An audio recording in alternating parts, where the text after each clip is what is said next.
Encik Syah tak ada kat parking. Cuba call dia. Saya dah mesej tuan, tak reply. Kalau tak reply, call. Macam tu ketua jaga anak buah.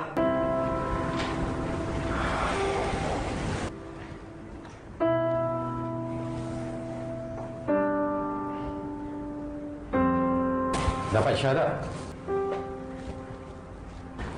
Dia tak ingat ke hari ni ada mesyuarat?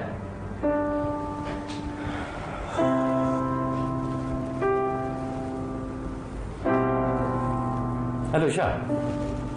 Syah kat mana ni? Oh. Papa lupa. Sorry. Okey. Elok. Tuan, Encik Syah macam mana? Dia kuih. Meeting postpone.